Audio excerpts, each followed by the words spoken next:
पहली क्लास में मैंने तो इंट्रोडक्शन दिया था फिजिकल वर्ल्ड का, है ना। अब हम जो नेक्स्ट चैप्टर है उस पर चलते हैं। नेक्स्ट चैप्टर में इस फिजिकल वर्ल्ड से सीधा तुम्हें फिजिक्स के इंट्रोडक्शन जहाँ से लिया था कि हम कुछ क्वांटिटीज पढ़ते हैं, कुछ मैथमेटिक्स होती है। तो पहले तो एक बात क्लियर कर दूं कि मैं बहुत बुकिश होके नहीं पढ़ा, बच्चे कंफर्टेबल हो जाएं, क्योंकि 11th क्लास में बच्चे नए नए आते हैं, सिलेबस एकदम से बड़ा सा दिखता है और सबसे ज्यादा क्या ना तुम्हारे सीनियर पर डराते हैं। डराता कौन है? जो डरता कौन है? जिसको कुछ आता नहीं। तो उनकी बात नहीं सुननी है, आराम से एंजॉय करते हैं। मैं सबसे पहले एक चीज बोलता हूँ, ठीक है, उसको टेक्निकल नाम हम बाद में देंगे। पहली चीज मैं ये कहता हूं कि जैसे कोई चीज को तोलना, वेट करना, ये सबको आता। एक अनपढ़ आदमी भी तोलना तो जानता ही। तुम कहो 6 किलो की है, 7 किलो की है, 8 किलो की है, ये सब कोई भी आदमी समझता है, तोलना, ठीक है। दूसरी चीज टाइम देखना, ये भी हर आदमी जानता। तीसरी चीज कि कोई दो जगह के बीच का डिस्टेंस है, या तुम ऐसा कह सकते हो कि लेंथ कह लो या डिस्टेंस कह लो। ये तीन चीजें कोई भी आदमी समझता है, चाहे वो पढ़ा लिखा है चाहे वो अनपढ़ है, कोई फर्क नहीं पड़ता। ये तीन बातें हर आदमी समझता है, बराबर है।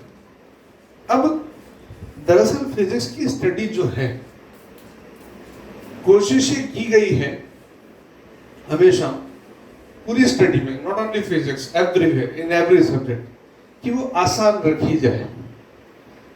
आई डोंट नो कि मुश्किल कैसे लगती है, कौन बना देता है, गॉड नोस, लेकिन वो आसान ही रखी गई है। अब मैं इसको ऐसे कहूं, थोड़ा सा टेक्निकल हो जाता हूं। वेट मतलब कोई ना कोई चीज का मास है, ये तुम समझते हैं, इसको हम एम से लिख लेते हैं। टाइम तो कुछ कहना ही नहीं, टाइम को टी से लिख लेते। डिस्टेंस या लेंथ, इसको हम एल से लिख लेते। अब ये तीन चीजें ऐसी हैं, मास, लेंथ और टाइम, इसको इकट्ठा बोल देते हैं एम एल टी, है ना। थोड़ा सा इज्जत दे देते हैं, इसको बड़ा नाम दे देते हैं एम, ये एल और ये टी, कैपिटल वाला, ठीक है। अब ये तीन चीजें हर किसी के समझ में आती हैं, इसलिए इन तीन को क्या बोल दिया? Fundamental quantities. और बच्चे मुझसे अगर पूछते हैं कि सर इसको फंडामेंटल क्यों रखा, तो बेटा यही कारण है, और कोई बहुत बड़ा कोई टेक्निकल रीजन नहीं है, सिंपल सी बात है। क्योंकि स्टडी का पर्पस ये होता है कि सिंपल बना के चीजों को एक्सप्लेन करना। तो ये फंडामेंटल क्वांटिटीज रखी जाती है, मास, लेंथ और टाइम। उसके बाद मैं थोड़ी सी बात करूं कि भाई ये फंडामेंटल क्वांटिटी आपने बोली। अब मैं फिर से तुम्हें याद दिला दूं क्वांटिटी का मतलब क्या है। फिजिकल क्वांटिटी वो चीजें जिसमें पहली बात तो ये, मैं लिखवाऊंगा सब कुछ, पहले आराम से चैप्टर में एंटर लिखना करना आराम से होता रहेगा, कोई जल्दबाजी नहीं है। पहले चैप्टर में एंटर करो, एंजॉय करो, पहले समझो उसको, तो उसमें मजा भी आएगा। फिर लिखोगे तो ऑथेंटिक लिखो। अभी डिक्टेशन होगा, अभी मैं बोलूंगा कि ऐसा लिख लो, डेफिनेशन होती है, तो डिक्टेशन हो जाएगी। वेल, अब एम एल टी, मास, लेंथ और टाइम, ये फंडामेंटल फिजिकल क्वांटिटीज हैं। फिजिकल क्वांटिटी कहते हैं उसमें जिसकी टर्म्स में हम लॉज ऑफ फिजिक्स लिख सकते हैं। जैसे अब तुम टाइम तो कितनी जगह आता है, v = u + at, जो फॉर्मूलाज तुमने पढ़े मैं उन पे ही बात करूंगा। v क्या है, u क्या है, a क्या है, वो छोड़ते हैं अभी, लेकिन t तो तुम्हें पता है। ऐसे ही f = ma, m तुम्हें पता है, बराबर। ये फंडामेंटल क्वांटिटीज हो गई। उसके बाद बहुत सारी क्वांटिटीज का एक मेला, बहुत सारी क्वांटिटीज इसके बाद लाइन वाइज आती जाती हैं। वो क्वांटिटीज, जैसे मैं किसी एक का नाम ले लेता हूं, वेलोसिटी। अच्छा, वेलोसिटी क्या होती है?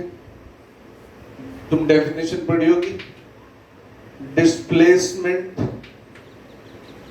Upon time. ठीक है, डिस्प्लेसमेंट माने लेंथ, टाइम माने टी, ऐसा लिख दे इसको। अच्छा, अब एक और क्वांटिटी तुमने पढ़ी होगी, एक्सीलरेशन। वो तुमने वेलोसिटी अपॉन टाइम, हालांकि वो चेंज इन वेलोसिटी होती है, मैं डेल्टा लिख रहा हूं, change in velocity upon time. अब चेंज हो चाहे वेलोसिटी हो, मेजर तो लेंथ में होगा। वेलोसिटी हो गए L अपॉन टी, ये ऑलरेडी हो गया ना, और नीचे टाइम है t। ये कुल मिला के जो बना कौन? एक्सीलरेशन। ये कुल मिला के बना L upon T into T, माने L अपॉन T2, बराबर। अच्छा, फिर उसके बाद तुमने पढ़ा होगा फोर्स।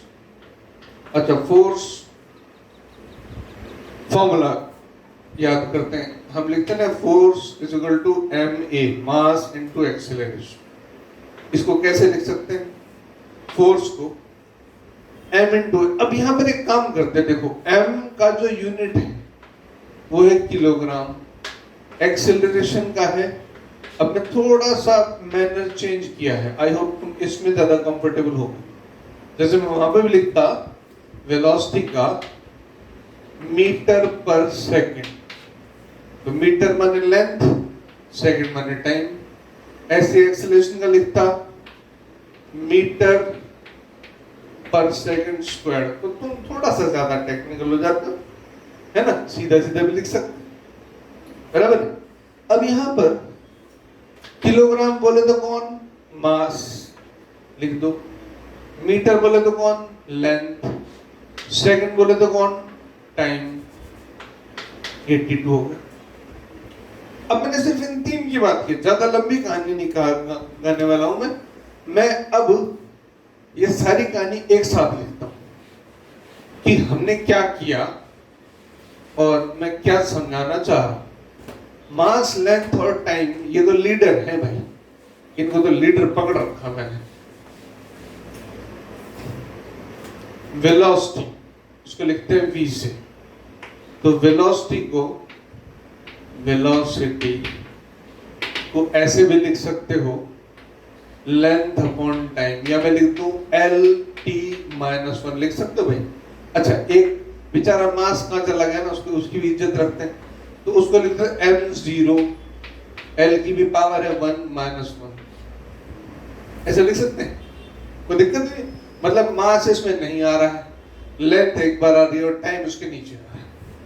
फिर उसके बाद एक्सीलरेशन के बारे में, एक्सीलरेशन हमने लिखा था L अपॉन T2, इसको भी ऐसे लिख सकते हैं LT-2, थोड़ा सा और टेक्निकल हो जाते हैं।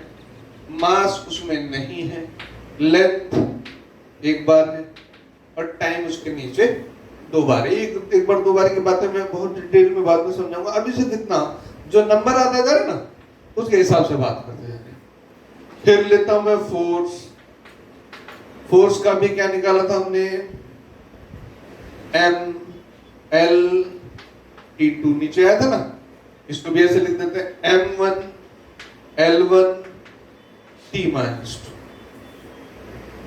अब ये जो क्वांटिटी है ये फंडामेंटल है, मैंने बोला तुम्हें, मैंने कहा ना बेटा अभी नोट्स वोट्स बनाने की कोई बात नहीं है, बिल्कुल रिलैक्स रहो। हो सकता है कि मैं तुम्हें नोट्स प्रिंटेड ही प्रोवाइड करा दूं, तुम एक बार समझ जाओगे, और बाकी डिक्टेट भी करा दूं, दैट इज योर चॉइस, वो इतना बड़ा इश्यू नहीं है। अब यहां से हमने देखा ये फंडामेंटल क्वांटिटी है, बराबर, मास, लेंथ और टाइम। हाँ, उसके बाद जो बाकी क्वांटिटीज की मैंने बात की, वेलोसिटी, एक्सेलरेशन और फोर्स, बिल्कुल इतनी नॉर्मल चीजों की बात कर रहा हूं जो तुमने अभी 10th क्लास तक अच्छे से पढ़ी, उतनी की बात कर।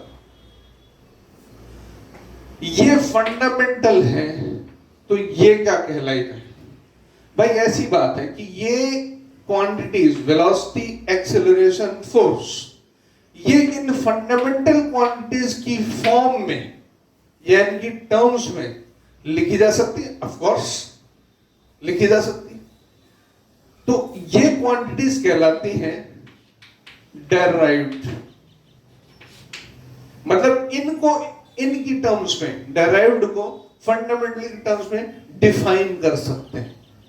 अब कई बच्चे कहते हैं कि सर इसको भी तो डिफाइन कर सकते हैं।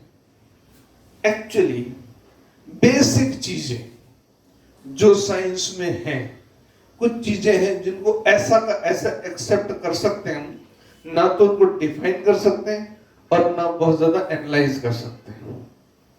फॉर एग्जाम्पल कि अगर हम कहें, ये मास की बात करें कि मास क्या है, तुम डेफिनेशन दे देंगे अमाउंट ऑफ मैटर। अब पूछोगे मैटर क्या है, तो मुझे कोई चीज दिखानी पड़ेगी। कोई भी चीज उठाओ, ये चौक है, ये चश्मा है, मैं खुद हूं, कोई भी चीज जो मैटर है, जिसके अंदर कुछ ना कुछ कंटेंट भरा हुआ दिख रहा है, नहीं भी दिख रहा हो सकता, जैसे ट्रांसपेरेंट ग्लास हो जाता है, नहीं दिख रहा, लेकिन उसमें मैटर तो है ही। तो मास एक फंडामेंटल चीज हो गई। ऐसे ही कोई कहते लेंथ, लेंथ को डिफाइन करो, तो मुझसे बता सकते कि चल इस पॉइंट पे खड़े हो जाओ, उस पॉइंट पे खड़े हो जाओ, 2 पॉइंट हैं, उनके बीच में बात कर लो, लेकिन कहोगे डिस्टेंस है। अब डिस्टेंस को किसी और चीज में बता पाना नॉट पॉसिबल, वो फंडामेंटल है। और टाइम के बारे में तो कुछ कहना ही नहीं, सदियों से चलता आ रहा है, एक ही है अकेला, उसको डिफाइन किसी और तरीके से तुम कर ही नहीं सकते, इम्पॉसिबल। तो ये फंडामेंटल है। ये क्वांटिटीज जो मैंने अभी जिनकी बात की, वेलोसिटी, एक्सेलरेशन, फोर्स, इन क्वांटिटीज को जब समझाना, तो इन क्वांटिटीज को समझाने में मुझे फंडामेंटल क्वांटिटीज का सहारा लेना है, या मैं कहूं और सिंपल वर्ड्स में, टेक्निकली, कि फंडामेंटल क्वांटिटीज की टर्म्स में ये डेराइव, ये क्वांटिटीज जो है डेराइव, जिसको मैं बोल रहा हूं, डेराइव की गई है वहां से। जैसे अब तक तुमने डेरिवेशंस पढ़ी थी ना फिजिक्स में, मैथ्स, साइंस में, ऐसे है ना, कि हम डेरिवेशन करते कैसे, एक पॉइंट पकड़ते हैं, कोई चीज, कोई बेसिक बात पकड़ते हैं, उस बेसिक बात से हम अल्टीमेटली एक और फॉर्मूला निकालते हैं, तो उसको डेरिवेशन बोल देते हैं। डेरिवेटिव मतलब उस चीज से अल्टीमेटली प्रोडक्ट निकलना। तो ये derived quantities, velocity, acceleration, force, ये इनसे निकल सकते हैं, इसलिए इनको क्या नाम दे दिया, डेराइव्ड क्वांटिटीज। और इनकी लिस्ट बहुत लंबी है, इस पर एनर्जी पे आ जाओ, प्रेशर पे आ जाओ, मोमेंटम पे आ जाओ। और हाँ, एक इंटरेस्टिंग बात तो मैं बोलूंगा, जिसमें मैंने मोमेंटम वर्ड बोल दिया, हो सकता है तुम में से कुछ लोगों को इसका फॉर्मूला मालूम। इस चैप्टर में जितनी क्वांटिटीज के नाम आएंगे, कई क्वांटिटीज ऐसी होंगी जिनका तुम नाम पहली बार सुनोगे और तुम हैरान रह जाओगे अगर ये क्या है। तो मैं तुम्हें पहले से ही इस चीज के लिए अवेयर कर देता हूं कि तुमने इस चक्कर में नहीं पढ़ना है कि ये क्या है। सबसे इंपॉर्टेंट बात, इंटरेस्टिंग चीज ये है कि इस चैप्टर को ठीक से अगर तुम पढ़ लेते हो तो ऑलमोस्ट पूरी फिजिक्स को एक बार टच कर लोगे, फील आ जाएगी पूरी फिजिक्स। बस शर्त ये है कि तुम्हें ये नहीं सोचना कि ये क्या है।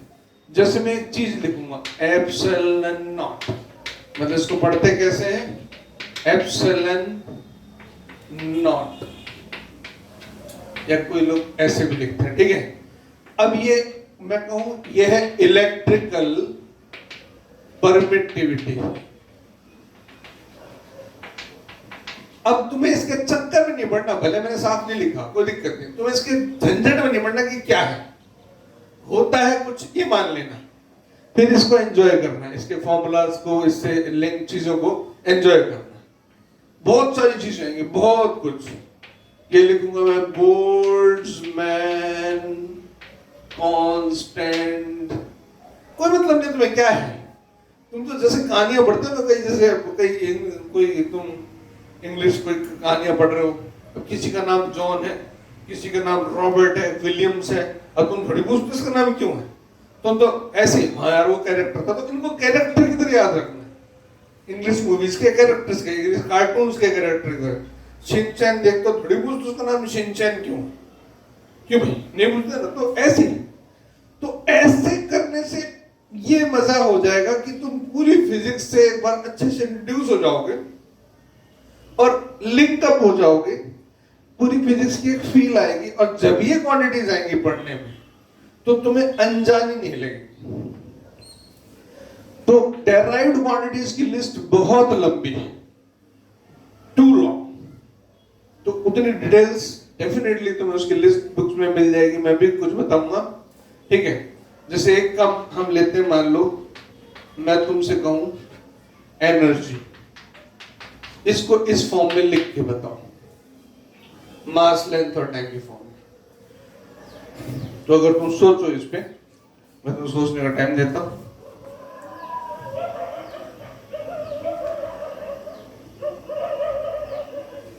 एनर्जी को अगर तुमने इस टर्म्स में लिखना है तो हम एक काम करेंगे यहां पर। वो काम जो हमें समझ में आता है वो ऐसा होता है कि एनर्जी को डायरेक्टली तो हमें नहीं समझ में आएगा, लेकिन एक काम करते हैं, जब भी फॉर्मूले की बात आएगी, और मैं भी तुम्हें ऑनेस्टली बताऊं, अगर कोई टीचर इतना ऑनेस्ट है, उसको ये तरह के जो लिखे जाते हैं ना, जैसे एमएलटी के टर्म्स में, किसी को याद नहीं रहते, कुछ फंडामेंटल के याद रहते, बाकी हम भी निकालते। कैसे? देखो एनर्जी क्या करो, मैंने खाली एनर्जी पूछा, एनर्जी कोई भी हो, kinetic energy, potential energy, heat energy, thermal energy, electrostatic energy, जो कोई भी एनर्जी हो, तुम्हें किसी भी एनर्जी का फॉर्मूला पता हो, जैसे सबको पोटेंशियल एनर्जी का फॉर्मूला पता होगा या काइनेटिक का पता होगा, हाफ एम वी स्क्वायर, कोई सी भी उठा लो। अब इसमें हम एक काम करते हैं, ये कौन है? मास। मास को कैसे लिखें? ऐसे। ये कौन है? जी, ग्रेविटेशनल एक्सेलरेशन। एक्सेलरेशन अभी लिखा था ना, एल टी माइनस टू, इसको लिख दिया एल टी माइनस टू। मैं जान के बड़ा ब्रैकेट लगा रहा हूं, बाद में लिखूंगा। ये कौन है? हाइट। हाइट माने लेंथ, ये आ गई लेंथ, ये बन गया m1। l कितनी बार है? 2 बार है, l2 t माइनस 2। ये एनर्जी का, ये हमने फंडामेंटल क्वांटिटीज के टर्म्स में इसको बता दिया, यहां पे इसकी जानकारी दे दी। अब मैं तुम्हें एक टेक्निकल टर्म के साथ डिनोट करने जा रहा हूं जिसका नाम है डायमेंशनल फॉर्मूला। अब मैं शुरू में लेता है तो तुम्हें बहुत डर लगता, भगवान जाने ये डायमेंशन कौन सी कहानी। डायमेंशनल फॉर्मूला जो तुमने अभी किया ना, वो वही था। जो वेलोसिटी है उस पर मैं ऐसा ब्रैकेट लगा दूं तो इसका मतलब अब मैं वेलोसिटी को इन फंडामेंटल क्वांटिटीज की टर्म्स में लिखने जा रहा हूं। यही इसका डायमेंशनल फॉर्मूला कहता था कि फंडामेंटल क्वांटिटीज जो है वो इसकी डायमेंशंस बता रही है। हम फंडामेंटल क्वांटिटीज मास लेंथ टाइम को जानते हैं, वेलोसिटी को हम जानते नहीं। वेलोसिटी से पूछते हैं कि भाई तू आई कैसे, तो वेलोसिटी कहेगी भाई मेरे पास मास तो है नहीं, लेंथ है और टाइम ऐसे है। तो इसने अपना परिचय दे दिया, ये इसका परिचय, इसका डायमेंशनल फॉर्मूला है। फिर हमने पकड़ा एक्सीलरेशन को, भाई तू कैसे आया, तू कहां से आया, तो वो कहेगा भाई मास तो मेरे पास भी नहीं है, लेंथ मेरे पास एक बार आती है और टाइम 2 बार नीचे आता है। तो ये बड़ा ब्रैकेट ध्यान देना, ये वाला ब्रैकेट, क्लोज ब्रैकेट, ये हम इस तरह से, ये कन्वेंशन है कि हम इसको ऐसा लिखते हैं। ये इसका डायमेंशनल फॉर्मूला हो गया। ऐसे ही तुमसे पूछ ले कोई फोर्स, भाई तू कहां से आया, फोर्स कहेगा भाई देखो मेरे पास मास तो है, लेंथ मेरे पास 2 टाइम्स है, नहीं 1 टाइम सॉरी, और टाइम -2। फिर कहते तुमसे कोई एनर्जी, एनर्जी में तो मास है, लेंथ 2 टाइम्स है और टाइम -2 टाइम्स, नीचे 2 बार है। ये कहानी हो गई डायमेंशनल एनालिसिस में, मैंने तुम्हें एंटर करा दिया। फिर कह रहा हूं नोट्स। अब इसके बाद अगर मैं तो नोट्स लिखवाऊं तो डेफिनेटली अब तुम फ्रेंडली होके लिखोगे कि हाँ अब ऐसी चीजें कि हमें समझ में आ रही है। अब मैं कुछ तुम्हें नेक्स्ट क्लास के लिए एग्जाम्पल छोड़ता हूं, तुम बुक में से देख लेना चाहे फॉर्मूलास, ठीक है, और मोर और लेस तुमने पढ़े हुए भी होंगे। मैं लिखता हूं एग्जाम्पल, अगली क्लास में उसका find dimensional formula of a pressure B. Pressure, उसके बाद मैं लिखता हूं सरफेस टेंशन हो गया, जी जो होता है ना ग्रेविटी, ठीक है। उसके बाद जो तुम्हें मालूम है उसकी मैं बात करता हूं, तुमने स्नेल्स लॉ में पढ़ा था ना, म्यू बोले तो रिफ्रैक्टिव इंडेक्स, तुमने 10th क्लास में पढ़ा हुआ ना, रिफ्रैक्टिव इंडेक्स। उसके बाद मैं पूछता हूं पावर, और बस एक और देता हूं मैं, ठीक है, फिर उसमें डिस्कस करेंगे डेंसिटी, और इसी में साथ साथ मैं लिख देता हूं रिलेटिव डेंसिटी, ठीक है बेटा। अच्छा यहां मैंने 3 की बात की, मास, लेंथ और टाइम। कई बार कुछ समझदार लोग कहते हैं कि सर 3 नहीं होती 7 होती है।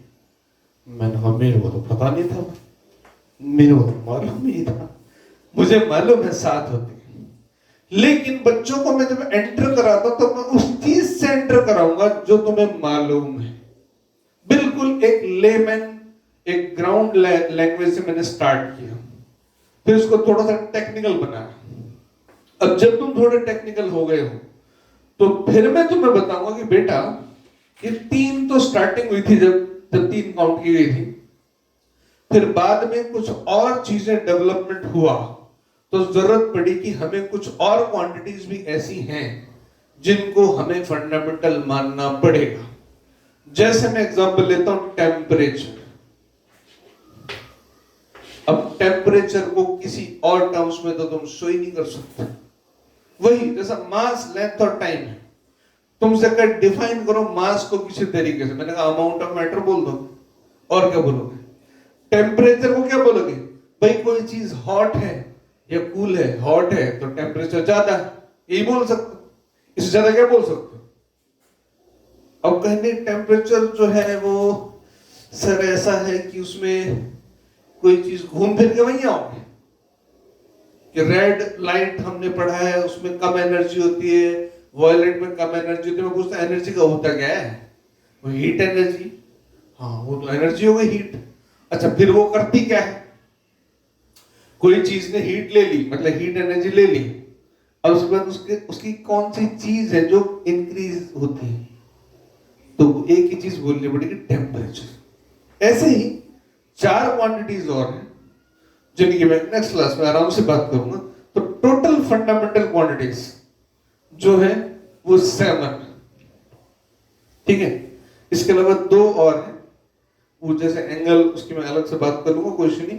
मेरा पर्पस है कि तुम्हें एक बार चैप्टर में, सब्जेक्ट में पूरे में एकदम से रिलैक्स्ड होके एंटर करना, दैट इज माय पर्पस। मैं हमेशा 11th क्लास में बच्चों को आगे भी लेके चलता हूं, मूव भी करते जाते हैं, और कंफर्टेबल। सबसे इंपॉर्टेंट बात है कि पढ़ाई में जब तक मजा नहीं आए पढ़ाई बेकार है. You must enjoy it, you must feel it. Thank you.